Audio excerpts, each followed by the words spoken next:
You're saving highlights in Readwise, but are you actually using them and getting to them in the right amount of time?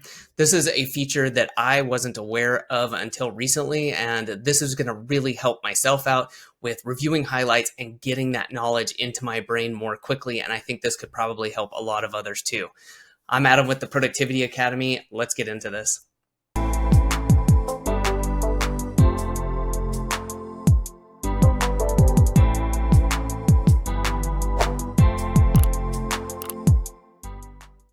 So with Readwise, this is something that, as I mentioned, I haven't been aware of until recently. And again, when using Readwise, one of the main things that it can do for you is the spaced repetition and getting you to review your highlights, your annotations from articles, PDFs, videos, whatever that might be.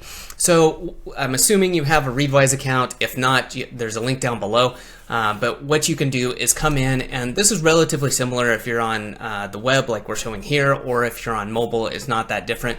If you come into your dashboard, what you can do is click into any of your sources, whether it's articles, books, supplemental books, podcasts, whatever it is. You just need to click into one of them. Okay, so we're going to start here with books. This is the easiest way to show this on the web version.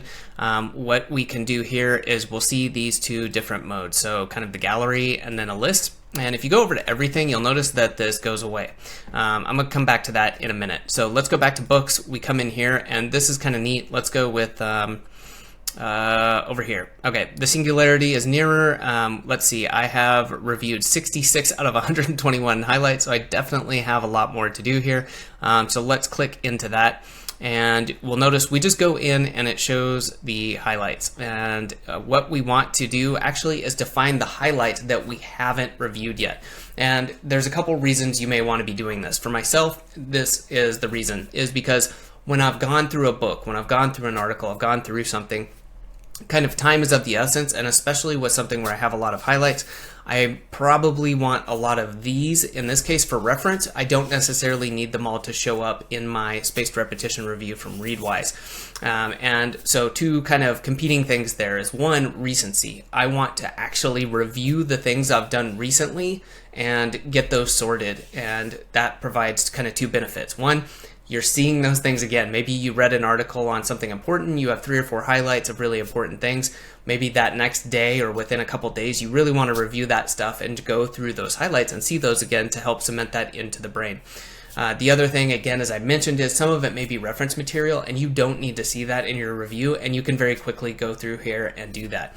And the way it would do that is come over here and use review mode to process these. And you can see down here, you've switched to review mode. We've taken you to the first highlight you haven't processed before.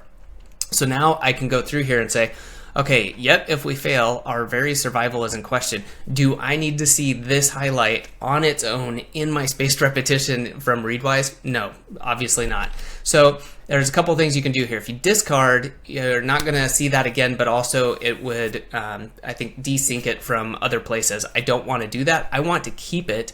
I want to know that I've had it, that highlight, and it's something that was important to me.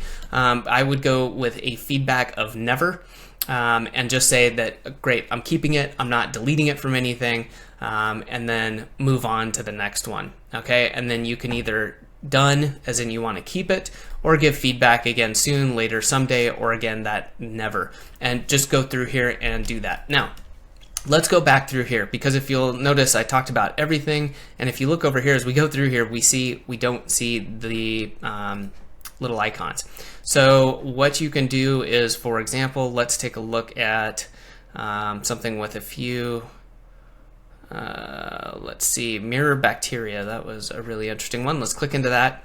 Now when we click into that, we see the same layout, right? We've got all of the highlights here, and we can click and go through here, and boom, we've taken you to the beginning. You've already processed every highlight, so I don't actually need to go through that. So not as handy or visually efficient as the book method, but it's still there. And if you know, again, if you get in the habit of processing things recently, to kind of filter things out or to go through and do that initial processing of an article or a book, then this will become much easier. But found that this is a great way to help yourself stay on top of this, to help yourself review this information and to make your actual reviews a little bit more streamlined, so you're not dealing with as much maybe reference-y type information. Cool. If you have any questions or comments, leave them below, and thanks for watching.